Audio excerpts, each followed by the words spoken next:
दोस्तों, पिछले एपिसोड में आपने देखा कि विष्णु की मुलाकात फाइनली उसकी बचपन की दोस्त सनाया से हो चुकी थी। सनाया और विष्णु एक दूसरे से मिलकर बहुत खुश थे, पर विष्णु इस बात से अनजान था कि सनाया एक इच्छाधारी नागिन थी। वहीं दूसरी तरफ विष्णु को एक और घटना ने हैरत में डाल दिया, जब उसे पता चला कि जिन अंकल आंटी ने उनकी जान बचाई थी वो तो 2 साल पहले ही मर चुके थे। आइए आगे सुनते हैं क्या हुआ। होटल में वेटर और विष्णु एक दूसरे से बातें कर रहे हैं सुबह सुबह। विष्णु सर, ये रही आपकी चाय। Thank you sir. वैसे सर, एक बात पूछूं आपसे? या श्योर सर, कल आपने हमारे इतने शानदार होटल से चेकआउट कर दिया। आपको हमारी सर्विसेज पसंद नहीं आई क्या? नो, सर्विसेज बहुत अच्छी हैं। मैं तो इस होटल में बचपन में भी आ चुका हूँ अपने मॉम डैड के साथ। वाह सर, इसका मतलब आप हमारे बहुत पुराने कस्टमर हैं। यस, मैंने चेकआउट इसलिए किया था क्योंकि मुझे कल से किसी दूसरे के यहाँ पर रुकना था। बट क्या विष्णु सर, आप कुछ परेशान दिख रहे हैं? मेरे साथ एक अजीब और फिल्मी घटना हुई कल। क्या हुआ सर? शायद आप बिलीव नहीं करोगे। सर पहले बताइए तो। मैं क्यों नहीं बिलीव करूँगा? आप झूठ थोड़ी बोलेंगे। एक्चुअली हुआ ये कि कल रात किसी ट्रक वाले ने मुझे थोड़ी सी टक्कर मार दी और मैं बेहोश हो गया।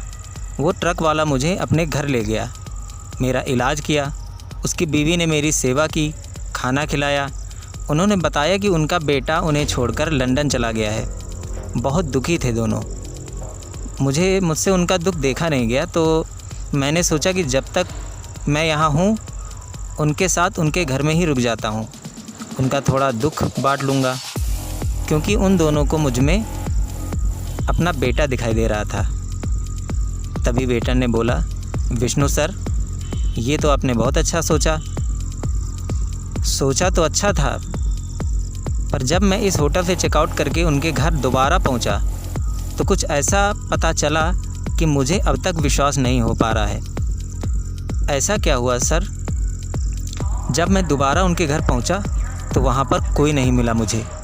घर टूटा फूटा पड़ा हुआ था। मैं अंकल आंटी को आवाज़ें दे ही रहा था, तभी वहां पर कोई आदमी आया और उसने बताया कि वो दोनों तो 2 साल पहले ही मर चुके हैं। क्या? हाँ, मैंने कहा था ना कि आप बिलीव नहीं करोगे। विष्णु सर, आप सच में उन दोनों अंकल आंटी के साथ रुके थे? हाँ, मैं सच में उन दोनों के साथ रुका था, खाना भी खाया था, और उनकी दवाइयों से ही तो मैं ठीक हुआ हूँ। ये तो बहुत इंटरेस्टिंग हुआ सर। आप वहाँ फिर से जाना, शायद कुछ पता चले। हाँ, मैं ज़रूर जाऊँगा वहाँ पर। ओके सर, मैं चलता हूँ। किसी भी चीज़ की ज़रूरत हो तो बताइएगा। या sure, thank you, welcome sir. अब विष्णु अकेले में ही खुद से बातें कर रहा है, परेशान है। ये वेटर वैसे सही कह रहा है, मुझे उन अंकल आंटी के घर दोबारा जाना होगा और इस रहस्य को सुलझाना होगा। 21वीं सदी में इस तरह की घटनाएं हर रोज़ हर किसी के साथ नहीं होती। अगर मेरे साथ ये हुआ है तो एक मौका है इस कुदरत के रहस्य को करीब से जानने का। खैर, उससे पहले मुझे अपनी सनाया से मिलने जाना है। रेडी हो जाता हूँ। दोस्तों, विष्णु रेडी होकर उसी खंडहर के पास पहुँच गया जहाँ पर सनाया ने उससे मिलने के लिए बुलाया था। 13 साल बाद वो खंडहर अब बदला हुआ था। आइए जानते हैं क्या बदला था। विष्णु वहाँ पहुँच चुका है और खुद से ही बातें कर रहा है।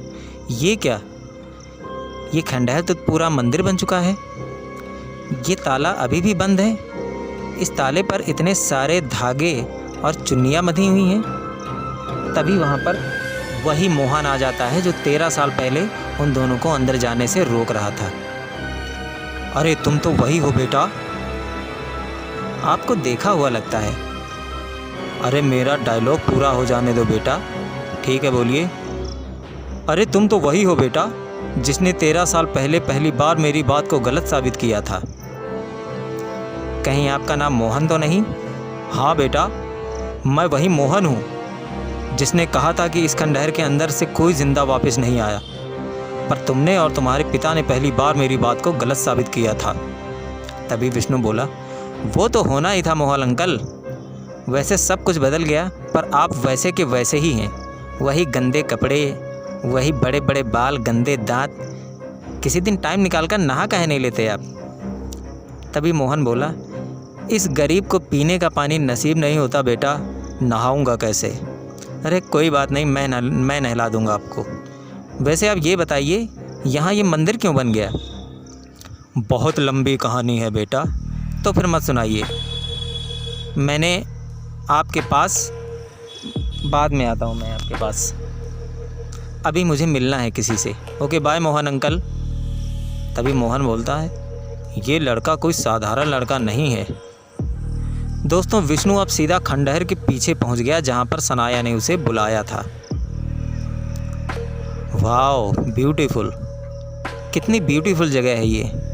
पक्षियों की आवाज़ें, ठंडी ठंडी हवाएं और इतना बड़ा बरगद का पेड़ जिसकी छांव में धरती माँ सुकून से आराम कर रही हैं। यहाँ पर आकर तो मन को शांति मिल गई। कितनी मस्त हवा चल रही है यहाँ पर। तभी वहाँ पर सनाया आ जाती है। विष्णु, सनाया, विष्णु आप आ गए मुझसे पहले? हाँ सनाया, मैं तुम्हारे लिए लंदन से यहाँ तक आ गया। कुछ तो बात है तुम्हारे प्यार में। विष्णु, प्यार मेरा या तुम्हारा नहीं होता, प्यार तो बस होता है। सनाया एक बात बताओ। पूछो विष्णु। ना तो तुम्हारी फैमिली को मैं जानता हूँ, ना ही तुम्हारा घर जानता हूँ। कब मिलवाओगी सबसे सनाया? क्यों मिलना चाहते हैं आप मेरे परिवार से?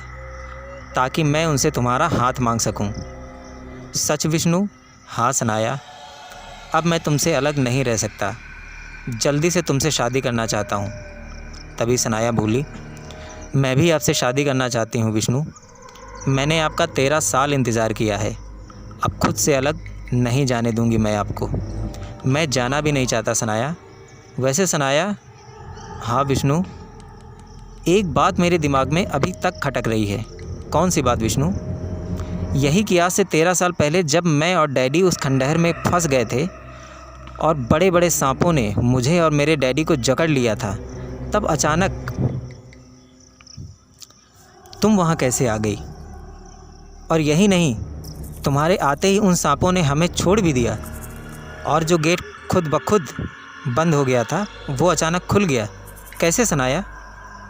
और हाँ, डैडी तो वहाँ से मुझे ज़बरदस्ती ले गए क्योंकि वो डर गए थे, पर मैं तुम्हारे लिए डरा हुआ था सनाया। मुझे लगा था कि तुम्हें उन सांपों ने डस लिया होगा और तुम ज़िंदा नहीं होगी अब तक। तभी सनाया बोलती है, विष्णु तुम्हें इन सभी सवालों के जवाब खुद ब खुद मिल जाएंगे एक दिन। तभी अचानक विष्णु की चीख निकल जाती है और सनाया चीख पड़ती है, विष्णु। दोस्तों, सनाया और विष्णु एक दूसरे को गले लगाए हुए, अपनी आंखें बंद किए हुए प्यार भरी बातें कर रहे थे। तभी अचानक किसी ने पीछे से विष्णु के सर पर ज़ोर से हमला किया। अब आगे क्या होगा जानने के लिए सुनते रहिए विष कन्या।